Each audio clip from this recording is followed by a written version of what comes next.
जय गुरु. जय गुरु.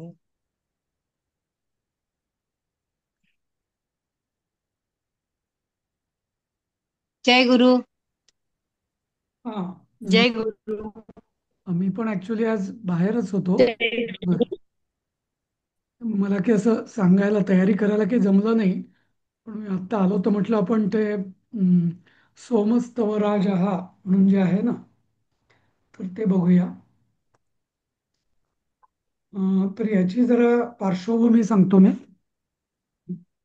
की ही जी भारतीय विद्याभवन जे आहे, तर त्याची स्थापना ही म्हणजे आपल्या भारतीय संस्कृतीच्या संवर्धनासाठी आणि भारतीय विद्यांच्या संवर्धनासाठी स्थापना झाली सोमनाथला. हम्म. तुम्ही जी पुस्तकं घेतलेली आहात ना, त्याच्यात बघा ती प्रस्तावना असेल तिकडे, की सोमनाथला काहीतरी डॉक्टर राजेंद्र प्रसाद आले होते आणि कन्हैयालाल मुंशी वगैरे, आणि मग त्यांनी असं ठरवलं की संस्कृतची जी आपण परीक्षा वगैरे सुरू करायच्या, सरळ संस्कृत शिक्षक वगैरे असं. तर त्याचे जे परीक्षा मंत्री होते जयंत कृष्ण दवे, तर त्यांनी हे रचलेलं आहे. हं. ते पण संस्कृतचे पंडितच होते. तर त्यांनी हे सोमस्तव राजा हे रचलेलं आहे. मला नक्की माहिती नाही, पण माझा असा अंदाज आहे की एखाद्या वेळेस त्यांनी जे सोमनाथला जे अधिवेशन घेतलं होतं, तर तिथं सोमनाथाच्या स्तवन, म्हणजे सोमनाथ जो आहे महादेव त्याच्या स्तवराजा म्हणजे स्तुती म्हणून हे पद्य रचलेलं आहे असा माझा समज आहे. पण मी कधी सोमनाथ म्हणजे शंकरच ना? सोमनाथ म्हणजे शंकरच बरोबर. हा. तर सोमनाथ याच्या दोन तीन प्रकारच्या विभक्ती होतात. स उमा म्हणजे सोम, म्हणजे अंबे उमेसहित म्हणजे पार्वती सहित जो शंकर त्याला सोमनाथ किंवा असं म्हणतात. किंवा दुसरं असं पण आहे की ते जे सोमनाथाचं म्हणजे द्वादश ज्योतिर्लिंगांपैकी तर आहे, आणि त्याचं असं कथा सांगतात की श चंद्रानी तप करून त्याची प्राप्ती केली होती, म्हणून त्याला सोमनाथ असं म्हणतात. सोम म्हणजे चंद्र नाही का. जसं रविवार म्हणजे हम्म. सूर्याचा वार, सोमवार म्हणजे चंद्राचा वार, आपण सोम म्हणतो ना. तर तसं सोम म्हणजे चंद्र, तर सोमनाथ म्हणजे चंद्राने उपासित केलेला महादेव म्हणून त्याला सोमनाथ असं म्हटलं जातं. तर हे सगळे जे श्लोक आहेत, तर हे अं, आपण एक एक बघूया कसं काय आहे ते. म्हणजे याचं काही कुठं रेफरन्स वगैरे काही मला वाटतं नसावा कुठे, कारण की हे सगळे फार मोठं असं काव्य असं काही नाही आहे, पण आधुनिक आहे हे तसं. त्यामुळे आपल्याला तसा थोडाफार अर्थ लावता येईल. हम्म. आणि कोणी तर केलंय सर हे? काय म्हणाला हे तुम्ही? जयंत कृष्ण दवे म्हणून आहेत. तर आपली हा जी हा सरळ संस्कृत शिक्षकाची पुस्तकं आहेत ना, त्याच्या तुम्ही हा. प्रस्तावनेत बघा, सुरुवातीच्या पहिल्या दुसऱ्या पानावरती, हम्म, किंवा एखाद्या शेवटच्या पानावरती पण असेल, की ते भारतीय पहिल्या विद्याभवन. पानात आहे. एडिटर्स मध्ये जे एच दवे असं नाव आहे त्यांचं. बरोबर, तेच तेच. हो, आताही आहे ह्या सुद्धा पुस्तकात. हा. तर त्याच्यामध्ये त्यांची माहिती दिलेली, म्हणजे त्यांची माहिती अशी नाही दिलेली, पण त्यांनी म्हणजे ते हे आपल्या या संस्कृती याची म्हणजे हे कशी झाली वगैरे वगैरे असं हे दिलेलं आहे त्याच्यामध्ये. हम्म. जसं ते दो शब्द म्हणून काहीतरी असं म्हटलंय त्यांनी, की आजचे 5 वर्ष पूर्व, म्हणजे 56 साली म्हणजे 51 साली म्हटलं की सोमनाथाची जी प्रतिष्ठापना झाली ना, तुम्हाला कदाचित माहिती असेल की जसं राम मंदिर होतं ना विध्वंस केलेलं, हम्म. तर सोमनाथाचा पण गजनीनी, हम्म, अं, गजनी, हा, त्यांनी खूप वेळा स्वाऱ्या करून त्याची धूळधाण केली होती. आणि तिथे काहीतरी म्हणजे सगळं भग्न होतं ते. आणि भारताला स्वातंत्र्य मिळाल्यावरती ती अशी कल्पना आली की अरे आता आपलं म्हणजे ही जी जुनी जशी म्हणजे जसं राम मंदिराचा जो लढा होता ना, तसाच जवळपास लढा हा सोमनाथाच्या उद्धारासाठी, जीर्णोद्धारासाठी थोडासा झाला होता. आणि तेव्हा सुद्धा म्हणजे पंडित नेहरूंनी त्याला विरोध दाखवला होता, त्यात ते सामील झाले नव्हते. पण तेव्हाचे जे राष्ट्रपती आहेत, प्रसाद, डॉक्टर राजेंद्र प्रसाद, त्यांचा मात्र त्याला सक्रिय सहभाग होता. आणि काँग्रेसचेच कन्हैयालाल मुन्शी म्हणून जे होते, हं, तर ते सुद्धा त्याचे मुख्य हे होते म्हणजे. आणि त्यांनी ते सगळं सोमनाथाची उभारणी केली. कारण म्हणजे हे सगळे जरी काही तेव्हा, कारण काँग्रेसमधले बरेच जण म्हणजे आपल्या संस्कृती प्रेमी होते, संस्कृतीचे अभिमानी होते, तर त्यांनी सोमनाथाचा जीर्णोद्धार केला. आणि त्याचा जीर्णोद्धार म्हणजे राष्ट्रपती राजेंद्र प्रसाद स्वतः येऊन त्यांनी केला होता. आणि तर तेव्हाच या संस्कृत इथं लिहिलेलं आहे या दो शब्दमध्ये की तेव्हाच हे जे कन्हैयालाल मुन्शी जे होते भारतीय विद्याभवनचे, तर त्यांनी संस्कृत विश्व परिषद स्थापना केली. आणि मग त्याच्या त्या विश्व परिषदेच्या 2-4 बैठकानंतर असं ठरलं की संस्कृतच्या प्रचारासाठी परीक्षा आपण घेऊया, सरळ संस्कृत शिक्षक वगैरे. मग त्यांनी ती पाठ्यपुस्तकांची समिती नेमली. हां, त्यात म्हणजे हे जयंत कृष्ण दवे, वेलणकर, वेलणकर नाव ऐकलं असेल, पुसाळकर, वेलणकर, हां, अनंत शास्त्री फडके महाराष्ट्राचे होते. मग आचार्य दीक्षितार दक्षिणेतले, आणि महेशचंद्र शास्त्री, तर असे सगळे. तर तेव्हापासून हे संस्कृतचं म्हणजे भारतीय विद्याभवनद्वारा संस्कृतचं हे सुरू होतं. म्हणजे तेव्हा हे संस्कृत प्रसार भारती, संस्कृत वगैरे बाकी काही नव्हतं. तर म्हणून त्यांनी हे संस्कृतच्या प्रसारासाठी हे भारतीय विद्याभवन आणि यांच्याकडून ते या संस्कृत प्रचारासाठी या परीक्षांचं सुरू झालं. तर ते ते जयंत कृष्ण दवे. आणि माझी अशी कल्पना आहे की त्या सोमनाथाच्या जेव्हा जे अधिवेशन झालं, तर तिथं सोमनाथाची स्तुती करण्यासाठी त्यांनी हे रचलेलं आहे असं मला समज आहे. हम्म. तर एनिवेज हे त्याचं बॅकग्राऊंड झालं. तर आता आपण एक एक हे सुरू करूया. कोण वाचतंय पहिला श्लोक, पहिलं पद?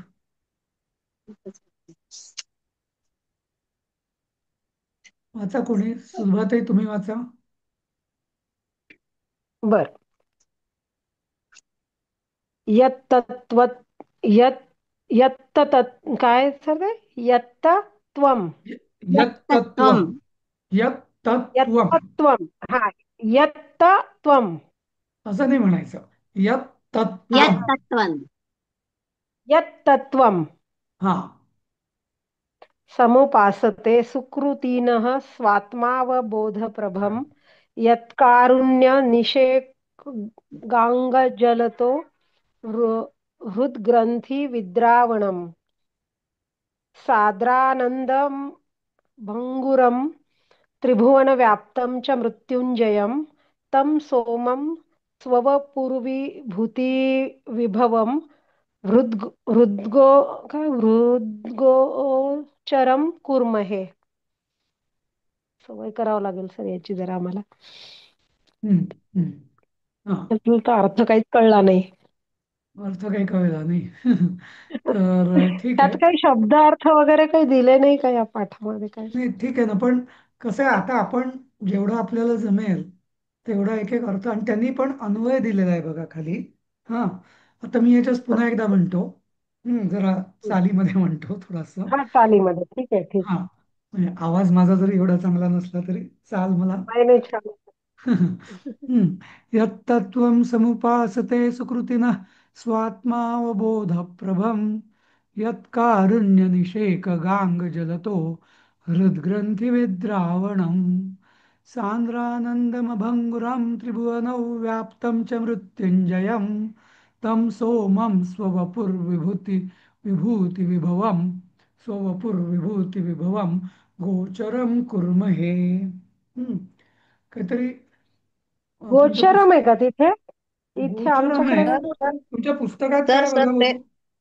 ते हृदगोचरम आहे का? हा. हृदगोचरम कुर्महे. हृदगोचरम आहे ना. हा. उद्गोचरम आहे तेच ते. हा, काहीतरी ती चाल पण उद्गोचरम. जुळत नव्हती. बरोबर, हं. हृदगोचरम पाहिजे ते. म्हणजे मग बरोबर हा, हम्म. हा. जुळतं ते. हा. पुस्तकात तेच हृदगोचरम. आहे. हा. हृदगोचरमने अर्थ पण बरोबर जुळेल, कारण माझा पण गोंधळ झाला होता हे असं अर्थ काय जुळत का नाही गोचरम वगैरे असं. ठीक आहे. तर आता आपण तर कोणीतरी अन्वय वाचा बघू याचा.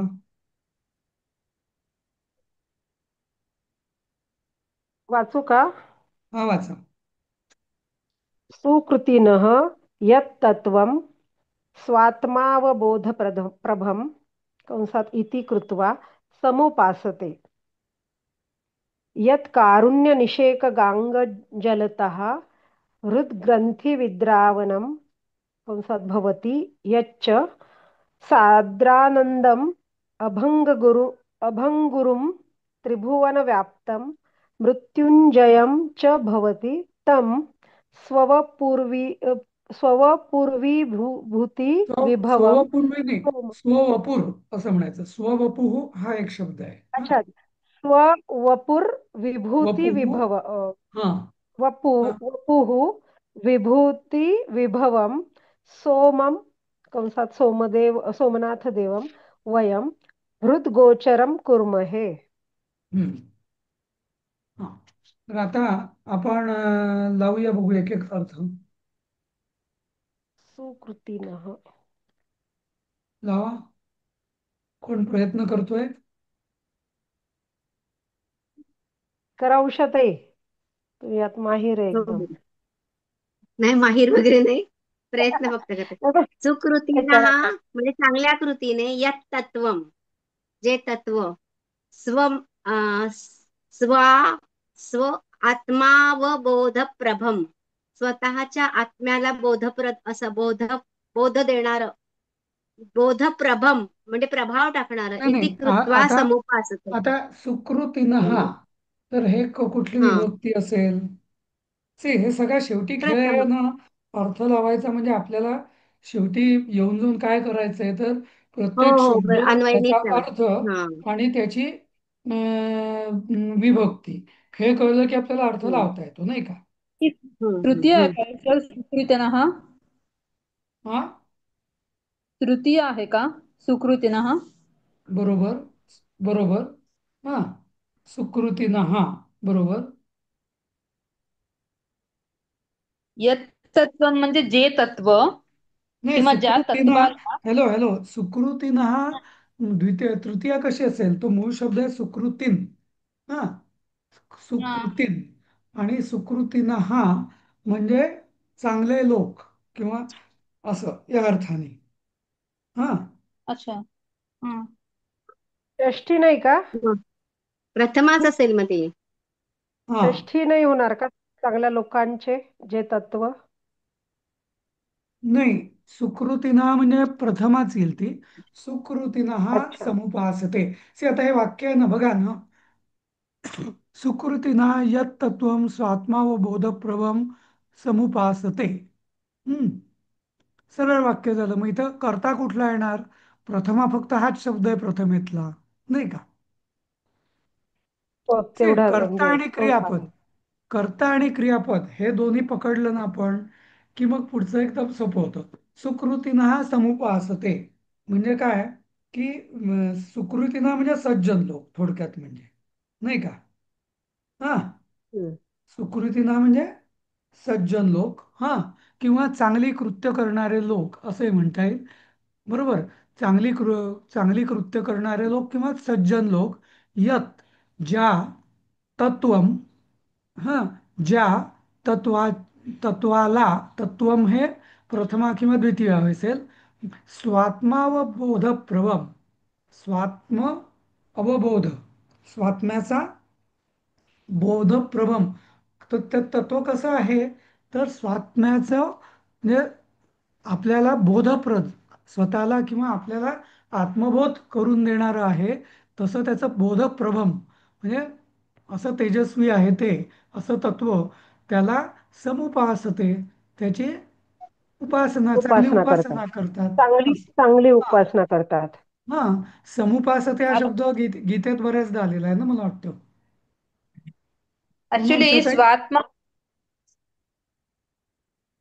हा, तर उषाताई. सातवा स्वात्मा व समुपासतेचा बोध. एखादा तो श्लोक म्हणा बघू. उषाताई. उषाताई. कोणता हो? शे कोणताही गीतेमध्ये कुठला म्हणा समुपासते, समुपासते असा शेवट असलेला श्लोक म्हणा एखाद्या गीतेतला. शब्द असतो. तीन चार ठिकाणी अरे असं माझा बापरे. अंदाज आहे. हो पण आता नेमकं आठवलं पाहिजे सर मला. बरं ठीक आहे. नाही तुम्ही तुमचा तर हे स्पेशल. आत्मनेपदी आहे का पण हा तर हो हो. हे हो हो. आत्मनेपदी आहे ना? हो काय काय आत्मनेपदी आहे ना आत्मनेपदी हे? समुपासते हो आत्मनेपदी. पासते. हो हो. आत्मनेपदी. समुपासते आत्मनेपदीच असणार, कारण जो उपासना करतो त्यालाच त्याचं फळ मिळतं ना, त्यामुळे ते मग आत्मनेपदी. हे एकवचन आहे का मग सुकृतीनं मग एकवचन होईल का प्रथमा? नाही. हो. नाही. सुकृतींना. अं, अंते नाही ना तिथे समुपासतेच पासनते वगैरे नाही ना असं असं म्हणायचंय मला. नाही नाही सुकृतीनं हे कदाचित एक मिनिट ना, just एक मिनिट. हा राजू, सर मला उपासते 10 आठवलं पण पर्यंत या. समुपासते नाही आठवत हा आहे. हा, काय म्हणता? उपासते उपासते शेवटी येणारं आठवलं.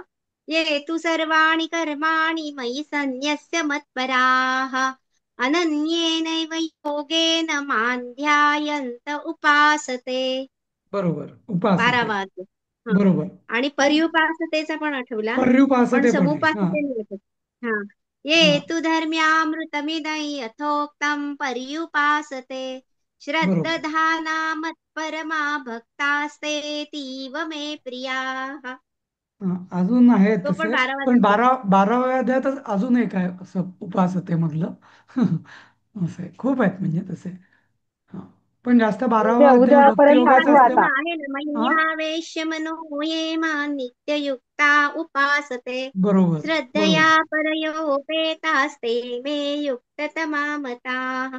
उपासते आणि पर्युपासते पूर्ण 12व्या अध्यायात खूप वेळा येत आहे. खूप वेळ आहे कारण तो भक्तियोगाचाच हा. उपासनेचाच अध्याय आहे ना तो, त्यामुळे त्याच्यात आहे तीन चार हो. वेळा. पण ठीक आहे. समुपासते आठवत नाहीये सर मला, सॉरी. हा, समुपासते पण आहे. आठवलं तुझं. 12व्या अध्यायात नाही हा आहे हा. समुपासते, पण आहे कुठेतरी एक दोन ठिकाणी आहे असं मला वाटतं. हम्म. हा हम्म. ठीक आहे. तर आता सुकृतीना यत तत्वम समुपासते म्हणजे ज्या तत्वाची हम्म, उपासना करतात असं. हम्म, असं. पण तुम्ही म्हणता ते बरोबर आहे की हे उपासते जर असेल तर मग हे बहुवचनात का नाही गेलं. पण ठीक आहे, ते हा सोडून म्हणून देऊया. मला वाटलं की हा एकवचन पुल्लिंगी आहे म्हणून मग एकवचन हम्म. सज्जनसाठी. नाही नाही, सुकृतीन हा शब्दाचा जो असतो ना, तर ते सुकृतींचं हम्म.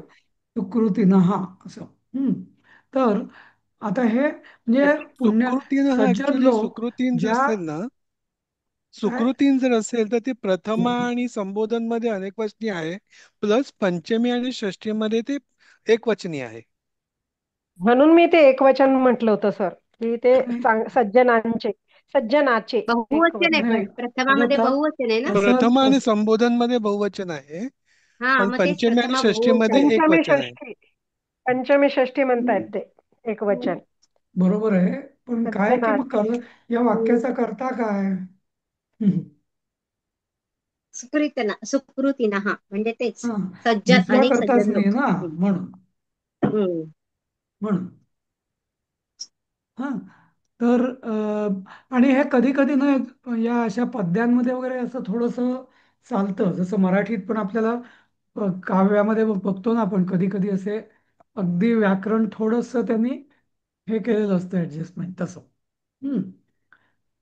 बरं ठीक आहे. तर हे याचा अर्थ असा की सज्जन लोक ज्या आत्मबोध म्हणजे आत्मबोधप्रभम म्हणजे आत्मबोधाला प्रकाशात आणणाऱ्या तत्वाची उपासना करतात एक. हा, दुसरं तर यत म्हणजे ज्या ज्या तत्वाला उपासतात असं. द्वितीया आपण तत्वाची म्हटलं मग ते द्वितीया परत म्हणजे ते द्वितीय षष्टी आपण होईल. म्हणतो पण ते द्वितीय. हा, बरोबर आहे. द्वितीय ज्या तत्वाला उपासतात असं. पुढचं वाक्य काय? हम्म. यत कारुण्य निषेक गांग जलत हृदग्रंथी विद्रावणम भवती. याचा अर्थ काय होईल?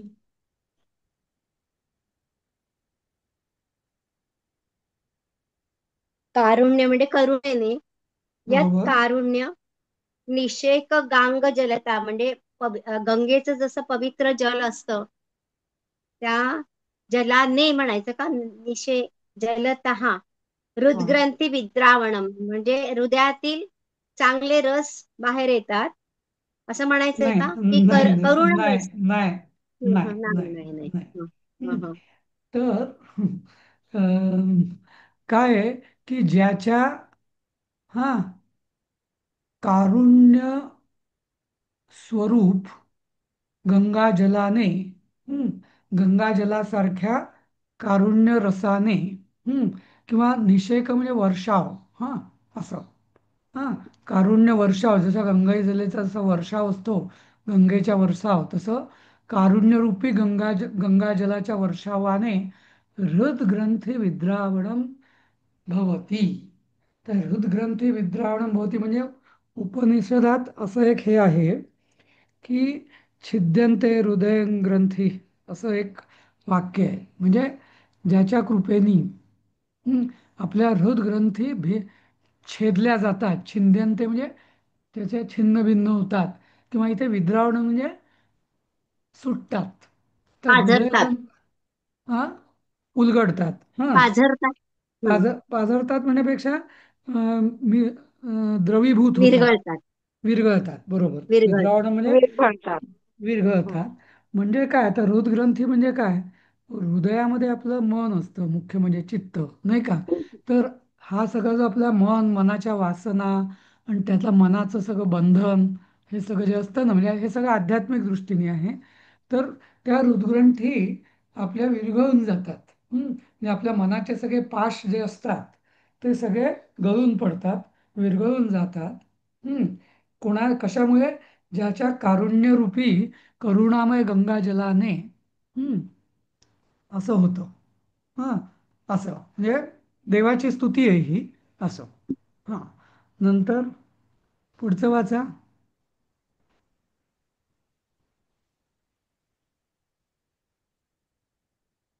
कोण मी वाचेल? वाचू का? सादर हा. यच्च आपण भवतीपर्यंत पोहोचलो होतो ना. हो. हम्म. यच्च सांद्रानंदम अभंगरूम अभंगरूम त्रिभुवन व्याप्तम मृत्युंजयम च भवती तम. हा. यच्च म्हणजे परत यतच हे आहे, आता यत आणि च असं आहे का बरोबर ते? बरोबर. यच्च. यच्च आणि आणि जे ज्या, आणि ज्या, सदानंदम.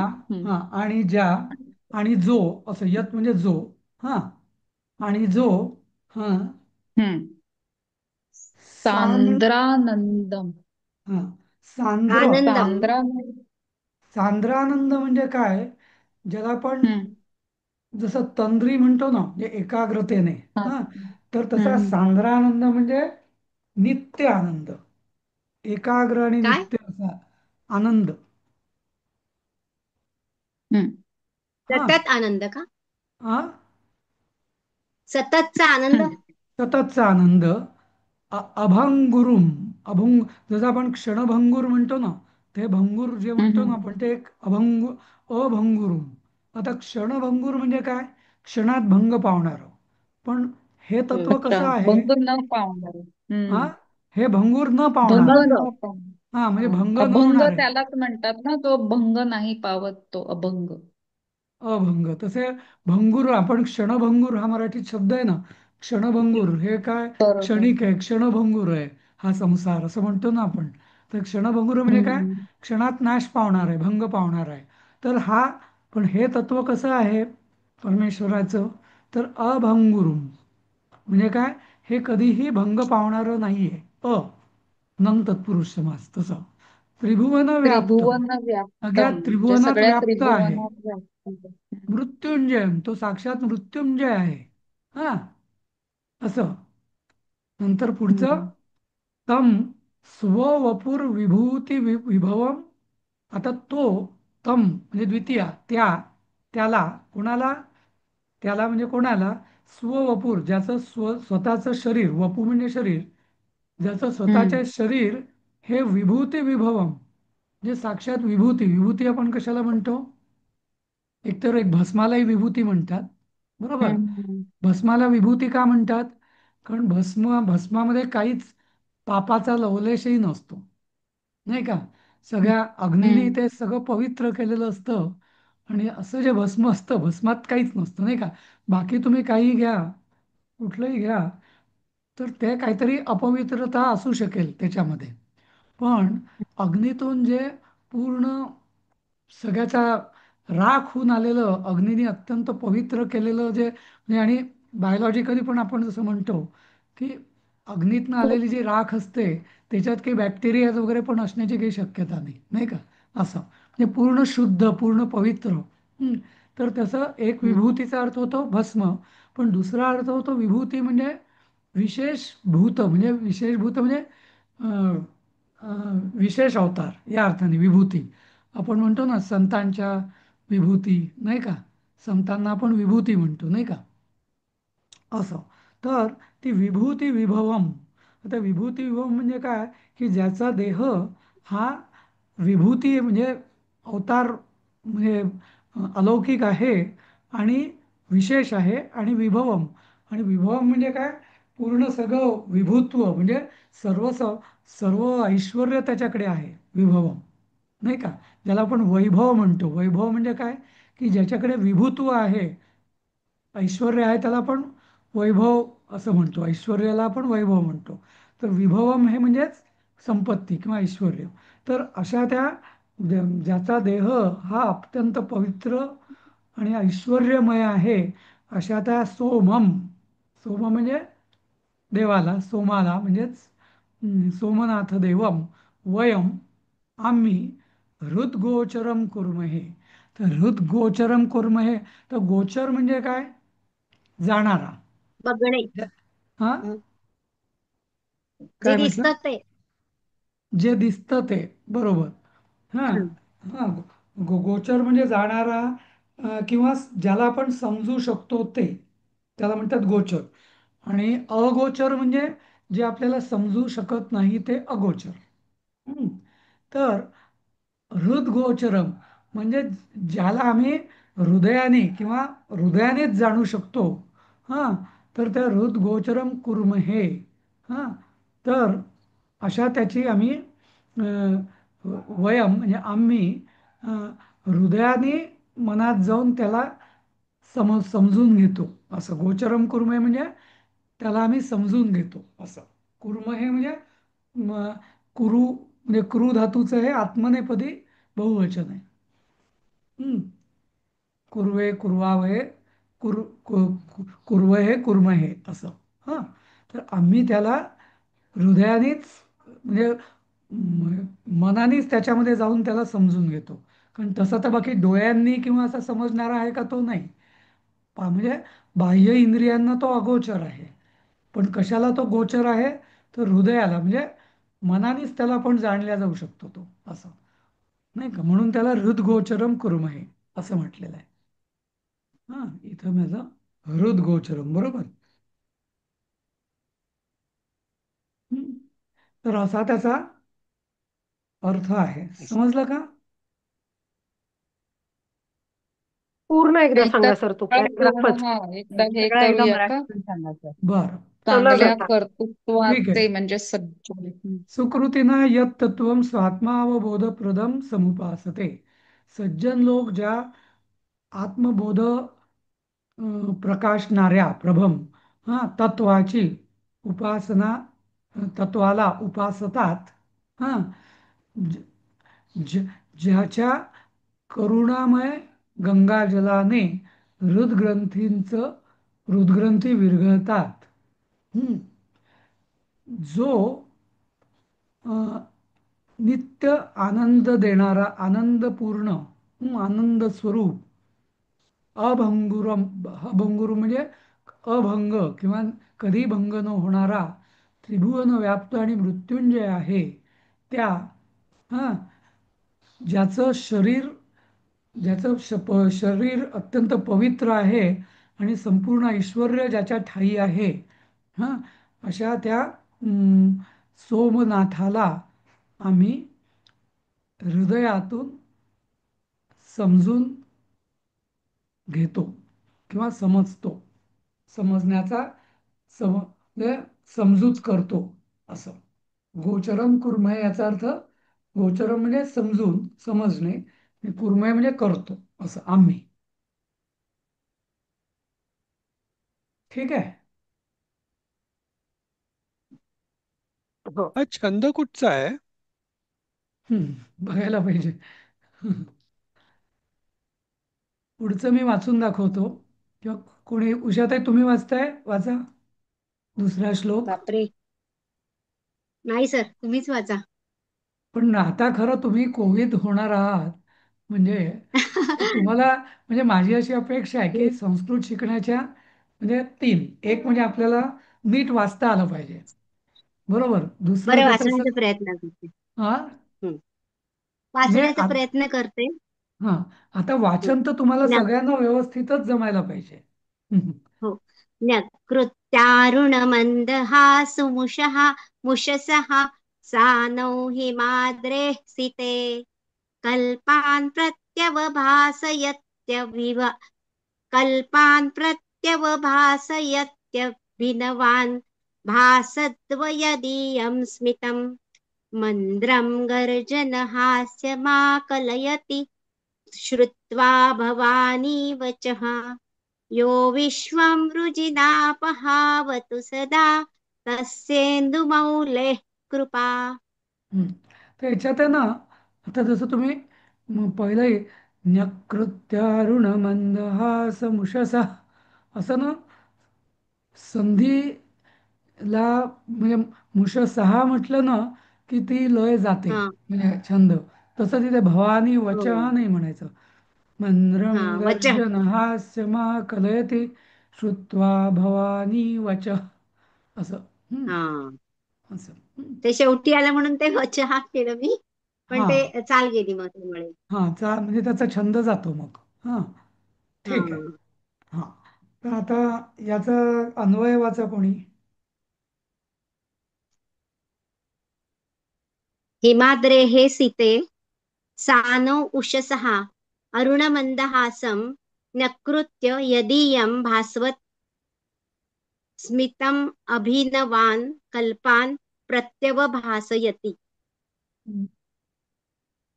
हिमाद्रेः सिते, हिमाद्र म्हणजे हिमालय पर्वत ना. हम्म.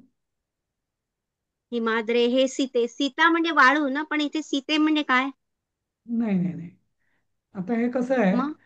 चौकावर. सीते म्हणजे शुभ्र. सीत म्हणजे अच्छा, शुभ्र, सीते म्हणजे पांढऱ्या रंगाला शुभ्र रंगाला सीत असं म्हटलं जातं. हा, हं, तर ऍक्च्युली सीते हं, सिक्तता म्हणजे हिमाद्रे हे वाळू.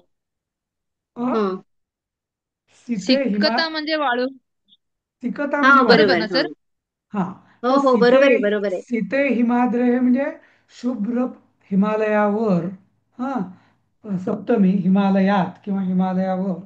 हा, नंतर अ, सानौ सानू उषसः. म्हणजे शुभ्र हिमालयाच्या सानू. आता सानू म्हणजे काय, तर हा गुरुसारखा शब्द आहे. सानू म्हणजे ज्याला आपण पठार किंवा शिखर म्हणतो ना, तसं म्हणजे शुभ्र म्हणजे हिमालयाच्या शुभ्र शिखरांवर. हा हा, हं. आता उषसः अरुणमंदहासम हं. प्रभात काळचं. म्हणजे हा भल्या पहाटे सकाळच्या. हा, आता सकाळ उषेचं उषसहा. आता उषसहा म्हणजे काय, उषस नावाचं म्हणजे उषादेवी किंवा उषस ज्याला आपण म्हणतो, तर त्याची ही विभक्ती आहे पहिली. उषसहा म्हणजे मला वाटतं षष्ठी. उषादेवीचं. हं, हा, अरुण हं. मंदहासम म्हणजे लालिमा रूपी मंदहासम नकृत्य. नकृत्य म्हणजे स्वीकार करून. हम्म, स्वीकार करून यदी यदीयम म्हणजे म्हणजे पहिलं त्यांनी तो काय करतो, जो म्हणजे अशी उपमा दिलेली आहे की तो तिचं मंद हास्य जसा म्हणजे अरुण गुलाबी लालिमा रूपी मंदहास्य स्वीकार करून हा जे हा य- भास्वत स्मितम अभिनवान कल्पान प्रत्यवभासयती आणि सगळ्या पूर्ण ब्रह्मांडाला कल्पान प्रति अवभासयती म्हणजे पूर्ण ब्रह्मांडाला ते प्रकाशित करतो. म्हणजे पूर्ण ब्रह्मांडाला ते तेज देतं असं. म्हणजे तिच्याकडून उषादेवीकडून ते छोटस मंद हास्याचा स्वीकार करतं म्हणजे परमतत्व. आणि अं, अत्यंत भास्वत स्मितम तेजस्वी अशा स्मिताने पूर्ण कल्पान कल्पान म्हणजे सगळे कल्प म्हणजे सगळं ब्रह्मांड प्रकाशात आणतं, प्रकाशतं.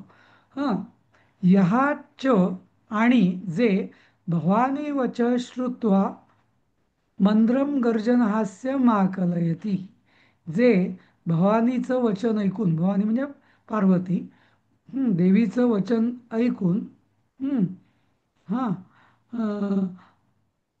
आता मला इथं यांनी असा अन्वय दिलेला आहे, पण माझं असं मत आहे अन्वय असा असावा, ह्या मंद्रम भवानी वचः श्रुत्वा म्हणजे भवानी म्हणजे स्त्रिया जसं हळू आवाजात बोलतात ना तसं मंद्रम मंद्रम म्हणजे मंद.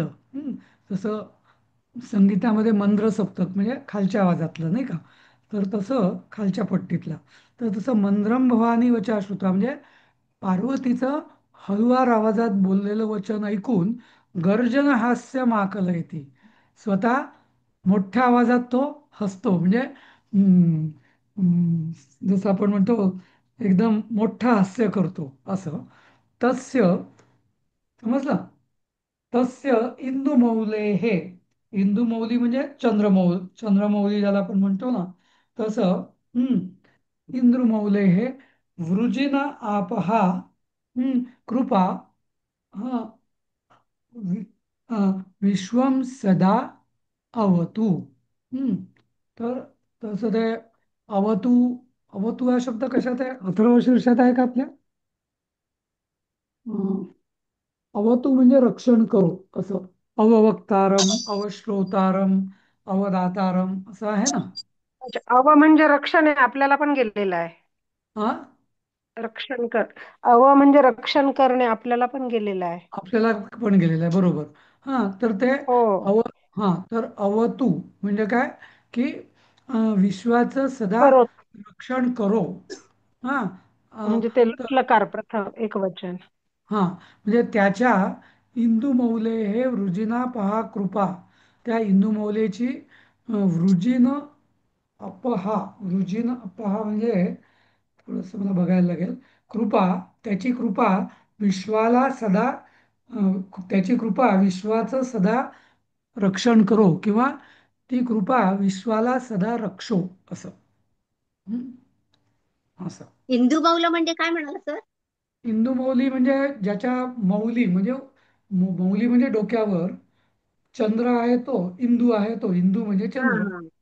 ज्याला आपण चंद्रमौलीश्वर म्हणतात ना. चंद्रमौलीश्वर म्हणजे काय की ज्या ईश्वराच्या डोक्यावरती चंद्र आहे असा शंकराच्या डोक्यावर चंद्र असतो ना, हो चंद्रकोर हो असते ना, म्हणून त्याला हो. चंद्रमौली असं म्हणतात.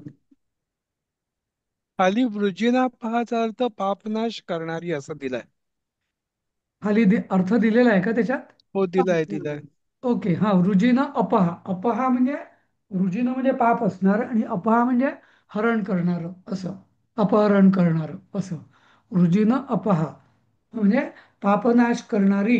हा म्हणजे त्याचे त्या तस्य इंदुमौले वृजिनापा कृपा पापनाश करणारी कृपा विश्वाचं सदा रक्षण करो किंवा विश्व सदा रक्षो असं, अशी ही प्रार्थना आहे देवाची. बरोबर. रामायणापेक्षा कठीण आहे. हम्म. रामरक्षा खूपच सोपी आहे हो. रामरक्षा अथर्वशीर्ष प्रणम्य ही स्तोत्र खूप सोपी आहेत. हे जरा कॉम्प्लिकेटेडच आहे, पण ठीक आहे. म्हणूनच त्यांनी कोविदला ठेवलेलं आहे. आपल्या इथे ते झाली वेळ. हृदय विद्रावणमचं इथे दिलंय